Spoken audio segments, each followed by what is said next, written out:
என்னப்பா 48 மணி நேரம் ஆச்சு. கடைசி நேரத்துல ட்விஸ்ட் ஆகுதா? தளபதி திரும்பி நம்ம டீமுக்கே வரப்போறாரா? அப்படின்னு கூட நீங்க கேட்கலாம். தலையிட்டு மாத்திட்டாரா? அப்படின்லாம் ஒரு நியூஸ்கள்லாம் போயிட்டு இருக்கு. அப்படிலாம் கிடையாது. ஒரு முக்கியமான அப்டேட்டுமே வந்திருக்கு. அது மட்டும் இல்லாம மும்பை இந்தியன்ஸ்லயும் கீ பிளேயர் ரிலீஸ் ஆறதுக்கு வாய்ப்புமே ரொம்பவே அதிகமா இருக்கு அப்படின்ற மாரி சொல்லப்படுது. சஞ்சு சாம்சன் பார்த்தீங்கன்னா, ஃபியூச்சரா சிஎஸ்கேக்கு இருப்பாரு. அவரு தான் அடுத்த கேப்டனா? அவரு தான் அடுத்த தலையா? அப்படின்றத பத்தி நம்ம பார்க்க போறோம். ஹாய் மக்களே! நான் உங்க ஷாம். நெறைய பேர் வீடியோ பார்க்குறீங்க. லைக் பண்ணாம பார்க்குறீங்க. லைக் பண்ணிட்டு பார்த்தா ரொம்பவே சந்தோஷமா இருக்கும். இந்த வீடியோ நிறைய பேர் ஷேர் ஆகும். முடிஞ்சா ஹைப்ப கூட தட்டி விடுங்க. நம்ம வீடியோக்குள்ள போயிரலாம். "டேய் எவ்வளவு தான்டா?" அப்படின்னு சொல்லிட்டு நீங்க கேட்கறது தோணுது. நம்மளும் இன்ஸ்டா இதெல்லாம் பார்க்கும்போது, இப்படி தள்ளி விட்டா ஜடேஜா வராரு. அதாவது "அவன பத்தி தெரியாது" அப்படின்ற மாரி ஒரு ஹஸ்கி வாய்ஸ்லயா இருக்கட்டும், நெறைய போடுறாங்க. ஃபேன்ஸ் ரொம்ப ஹர்ட்டா இருக்காங்கன்னு புரியுது. இதே நீங்க 2023 அவர வெளியில விட்டிருந்தாங்க அப்படின்னா, கண்டிப்பா நம்மளுமே குரல் குடுத்திருந்திருப்போம். நம்மளுமே பேசியிருந்திருப்போம். இப்படி பண்ணிட்டீங்களே, முதுகுல குத்திட்டீங்களே அப்படின்னு சொல்லிட்டு. இப்ப நீங்க 2 வருஷமா டீம் இருக்க நிலைமைய கொஞ்சம் எதிர்பாருங்க. அதாவது 10வது பொசிஷன்ல தொங்கிட்டு இருக்காங்க. கடைசி மேட்ச் அந்த ஜிடிஏ மட்டும் அடிக்கல அப்படின்னா, இன்னுமே ஃபேன்ஸ் ரத்த கண்ணீர் விட்டுருப்பாங்க. தல கேப்டன்சி வந்தனால தான் கொஞ்சம் அப்பா மருந்து போட்ட மாரி இருந்துச்சு. அதனால டீம பொறுத்தளவு நீங்க டீமா பார்க்கணும் அப்படின்னா, சிஎஸ்கே 6வது கோப்பை அடிக்கணும் அப்படின்னா, புரியுது ஜடேஜா நெறைய பண்ணியிருக்காரு. 12 வருஷம் இருந்திருக்காரு. டீம்ல வச்சிருந்திருக்கணும். ஃபேர்வெல் குடுத்து அவர வெளியில அனுப்பிச்சிருந்திருக்கணும் அப்படின்ற மாரி புரியுது. ஆனா டீம் மேனேஜ்மென்ட்ல இப்ப இதுல தலை அவர்களும் இன்க்ளூட் ஆயிருக்காரு. அது மட்டும் இல்ல ஜடேஜாவும் இன்க்ளூட் ஆயிருக்காரு. டீம் மேனேஜர் காசி தாத்தால ஆரம்பிச்சு எல்லாரும் பார்த்தீங்கன்னா, டீமா தான் ஒரு டிஸ்கஸ் பண்ணியிருப்பாங்க. என்ன பண்ணலாம்? சஞ்சு மாரி ஒரு 30 வயசு பையன் கிடைக்கிறான். தலை அவர்கள் பார்த்தீங்கன்னா, இம்பாக்ட் பிளேயரா கூட உள்ள கொண்டு வந்துரலாம். அவரு கால் இன்ஜூரி போன வருஷமே பார்த்தோம். அதுக்கு முந்தின வருஷமே பார்த்தோம். ரொம்ப ஸ்ட்ரகிள் பண்ணி தான் பார்த்தீங்கன்னா, விக்கெட் கீப்பிங் பண்றாரு. ஆனா நம்ம அந்த 3 மணி நேரம் மட்டும் தான் பார்க்குறோம். அதுக்கப்புறமேட்டு அவர் எவ்வளோ ஸ்ட்ரகிள் பண்றாருன்னு சொல்லிட்டு நம்ம தான் பார்க்கணும். ஆனா அவருக்கு ஒரு பேக்கப் வேணும். உர்வில் பட்டேல் இருந்தாலுமே கூட, இந்தியன் பிளேயரா ஒருத்தர் சூப்பரா வேணும் அப்படின்னா, கரெக்ட்டான ஆப்ஷன் பார்க்கும்போது என்னை பொறுத்தவரை சஞ்சு தான். கேஎல் கிடைச்சிருந்தாரு அப்படின்னா, மெகா ஆக்ஷன்ல சூப்பராவே இருந்திருக்கும். இந்நேரம் நம்ம சஞ்சுக்கு தேவையே இல்ல. ஜடுவும் இருந்திருப்பாரு. ஆனா இவங்க மிஸ்கம்யூனிகேஷன் தேவையில்லாம ஏதேதோ போயிட்டு அவர் டெல்லிக்கு போறோம்ன்னு சொல்லிட்டு யாருமே எதிர்பார்க்கவே இல்ல. அப்படி நடந்துருச்சு. லிட்டரலி ஒரு 14, 15 கோடி கிட்ட தான் போனாரு. சிஎஸ்கே 10 கோடி போட்டு அஸ்வின் எடுத்தாங்க. அந்த காசுக்கு பார்த்தீங்கன்னா, ஒரு சில பேர தள்ளி விட்டு பார்த்தீங்கன்னா, கேஎல ட்ரை பண்ணியிருந்திருக்கலாம். கொஞ்சம் புஷ் பண்ணியிருக்கலாம். ஸ்டார்ட்டிங்ல வந்தாங்க. அப்புறமேட்டு விட்டுட்டாங்க. வேற கேஎல மட்டும் எடுத்திருந்தாங்க அப்படின்னா, சிஎஸ்கே டீமே மிகப்பெரிய ஒரு தலைக்கு அப்புறமேட்டு கேஎலோட ஒரு பிராண்டா இருந்திருக்கும். அந்த இடத்துல தப்பு பண்ணிட்டாங்களோ அப்படின்ற மாரி தான் தோணுது. இப்ப ஃபைனலா என்ன நடக்குது அப்படின்னு கேட்டீங்கன்னா, 2 நாள்ல அப்டேட் வந்துரும். 48 மணி நேரத்துல அப்டேட் வந்துரும் அப்படின்னு சொல்லிட்டு சிஎஸ்கே போஸ்ட் எல்லாம் எல்லாம் ரெஃப்ரெஷ் பண்ணி எல்லாம் பார்த்துட்டு இருந்திருப்பீங்க. அப்படிலாம் எந்த ஒரு அப்டேட்டுமே வராது. 15ஆம் தேதி வரைக்கும் பார்த்தீங்கன்னா டைம் இருக்கு. அதுக்கப்புறமேட்டும் டைம் இருக்கு. அதுக்கப்புறம் 1 மாசம் ட்ரேட் பண்றதுக்கு பார்த்தீங்கன்னா டைம் இருக்கு. அதனால எடுத்தோம் கவுத்தோம்ன்னு சொல்லிட்டு பண்ண முடியாது. உங்களுக்கு நல்லாவே தெரியும். நம்ம ஒரு படத்துக்கே கூட ஒரு டைட்டில் வச்சிருந்தோம் அப்டின்னா, அதே பேர்ல பார்த்தீங்கன்னா, இன்னொருத்தர் அத ரிஜிஸ்டர் பண்ணி ஒரு டைட்டில் வச்சிருப்பாங்க. அப்ப என்ன பண்ணும்? அவங்கள்ட்ட போய் நீங்க என்ஓசி வாங்கிட்டு வாங்க அப்டின்ற மாரி சொல்லுவாங்க. அதே ஒரு எக்ஸாம்பிள் தான் உங்களுக்கு சொல்றேன். அப்டி இருக்கும்போது இதுல சாம் கரன் இன்வால்வ் ஆயிருக்காரு. ஓவர்சீஸ் பிளேயர் இன்வால்வ் ஆயிருக்காங்க. அதனால அவங்களோட டைம் பார்த்தீங்கன்னா, என்ஓசி வாங்க வேண்டியது இருக்கும். இவங்க இப்ப சஞ்சு சாம்சன், சாம் கரன் அப்புறமேட்டு ஜடேஜா. இவங்க 3 பேத்தோட சம்மதத்தோட பார்த்தீங்கன்னா, இவங்க சம்மதம் முக்கியம் கிடையாது. என்ஓசி தான் பெரிய மேட்டர். ஏன்னா 3 வருஷ கான்ட்ராக்ட்ல தான் அவங்க உள்ள இருக்காங்க. எப்ப நினைச்சாலும் யார்ட்ட வேணாலும் பார்த்தீங்கன்னா, அவங்க ரிலீஸ் அண்ட் ட்ரேட் பண்ணலாம். பிளேயரோட விருப்பம் இருந்தா போதும். அவர் விருப்பம் இல்லாட்டி பண்ணி தான் ஆகணும். இப்ப ராஜஸ்தான் சொல்றாங்க, "உனக்கு கான்ட்ராக்ட்ல வாங்கிருவேன். நீ உட்காரு என் டீம்ல.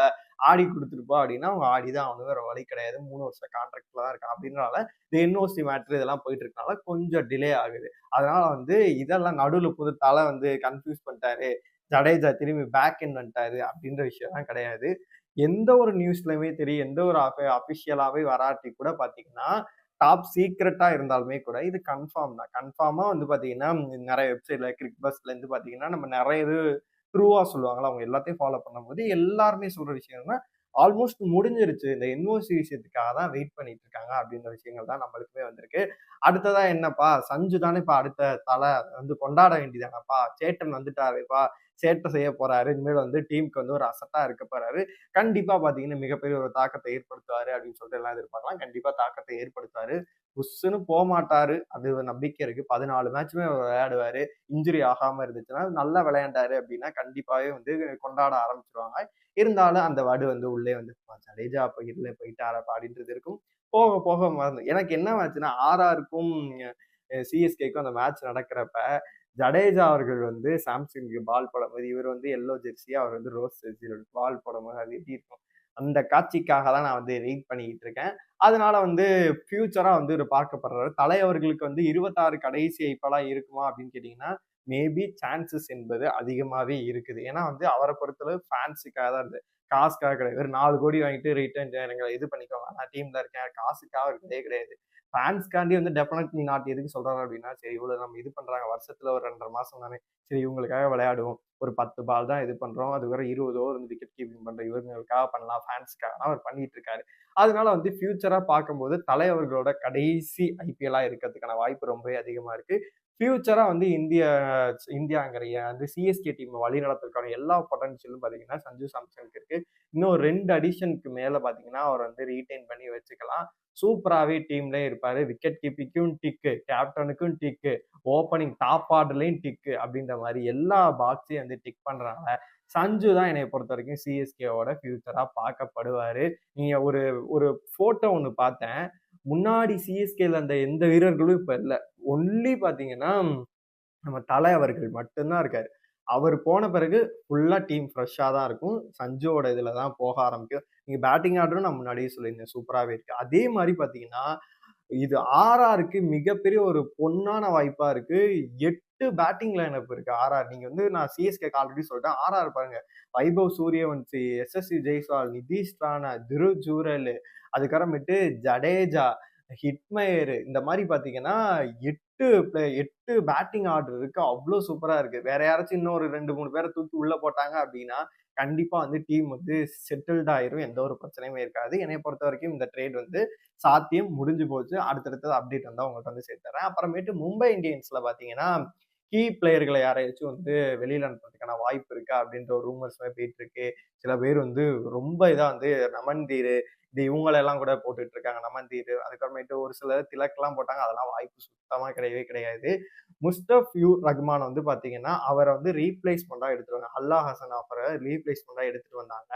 அவரை ரீடைன் பண்றதுக்கான வாய்ப்பு ரொம்பவே சான்சஸ் இருக்கு அப்படின்ற ஒரு சோர்ஸ்மே போயிட்டு இருக்கு. ஏன் அப்படின்னு கேட்டீங்கன்னா போன சீசன் அவர் விளையாடவே இல்லை. ரீப்ளேஸ்மெண்டா தான் முஸ்தபியூர் ரஹ்மான் வந்து வந்தாரு. அவரை பொறுத்தளவு பாத்தீங்கன்னா ஒரு மேட்ச் தான் கொடுத்தாங்க. அந்த அளவு பர்ஃபார்ம் பண்ண முடியல. அல்லா ஹசன் ஆஃபர் பாத்தீங்கன்னா அவர் மேட்ச் விளையாடவே இல்லை. ஒரு ஸ்பின்னரே உங்களுக்கு தேவைப்படுது. அதனால வந்து சாட்னரை வந்து நம்பி இருந்தாங்க. ஆல்ரவுண்டரா ப்ரொமோட் பண்ணாங்க. அந்த அளவு பண்ணவே இல்லை. என்னைய பொறுத்த வரைக்கும் இப்ப ரவி பிஸ்னாயா இருக்கட்டும், ஒரு சில வந்து ஸ்பின்னர்ஸ் இப்ப தீபக் சகாரோட தம்பி பாத்தீங்கன்னா ராகுல் சகார் வந்து சன்ரைசர்ஸ்ல இருந்து வெளில வருவாருன்ற மாதிரி சொல்லப்படுது. ஆல்மோஸ்ட் அவர் மும்பைல தான் இருந்தார். அந்த மாதிரி ஒரு சில ஸ்பின்னர்ஸ் கிடைச்சிட்டாங்க அப்படின்னா இவங்க நான் சொல்ற மாதிரி முஸ்தபியூர் ரஹ்மானை வந்து வெளியில அனுப்பிச்சிருவாங்க. அவர் வேற யாரையும் எடுக்க பார்ப்பாங்க. மத்தபடி தீபக் சகாரோட பேர் வந்து ரொம்பவே கன்ஃபார்ம்ல இருக்கு. முன்னாடி நம்ம சொல்லியிருந்தோம் கீ பிளேயரான வில் ஜாக்ஸ் வந்து அவர் எதுவும் பண்ணல. ஒரு இதுல தான் 50 அந்த மாதிரி போட்டாரு. அவரு வெளியில போறதுக்கான வாய்ப்பு இருக்குன்னாங்க. அவரையுமே ரீடைன் பண்றதுக்கான வாய்ப்பு ரொம்பவே அதிகமா இருக்கு அப்படின்ற மாதிரி சொல்லப்படுது. மும்பையை பொறுத்தளவு ஃபியூச்சரா பார்க்கப்படுது என்ன அப்படின்னு கேட்டீங்கன்னா, இவ்வளவு நாளா சச்சினுக்கு அப்புறமேட்டு வந்து பாத்தீங்கன்னா ரோஹித் சர்மா அவர்கள் தான் வந்து இருந்தார். அதுக்கப்புறமேட்டு ஹர்திக் பாண்டியா கொண்டு வந்து ஒரு பிராண்ட் வேல்யூ எடுத்துட்டு வந்தாங்க. இப்ப அடுத்து வந்து திலக் வர்மாவை நோக்கி கொண்டு போவாங்க. அவர் ஒரு கேப்டன்சி பொறுப்புல கொடுக்கப்படும். ஏன்னா வந்து ஆல்மோஸ்ட் வந்து இன்னும் 2, 3 சீசன் என்னமோ தான் பாத்தீங்கன்னா ஸ்கை வந்து விளையாடுவாரு. அந்த பிளேஸ்ல வந்து பாத்தீங்கன்னா கண்டிப்பா வந்து முன்னாடியே அவர் இறக்குறதுக்கான வாய்ப்பு இருக்கு. என்னென்ன அப்டேட் அடுத்தடுத்து வரப்போகுது. 15ஆம் தேதி பாத்தீங்கன்னா லைவ் இருக்கு அப்படின்னு சொல்லியிருக்காங்க. யார் யார் ரீடைன் பண்றாங்கன்னு சொல்லிட்டு. அதுல அப்டேட் இருந்துச்சுன்னா கண்டிப்பா உங்களை வந்து சேர்த்துறேன். உங்களோட கருத்துக்கள் எல்லாத்தையுமே கமெண்ட் பாக்ஸ்ல சொல்லுங்க.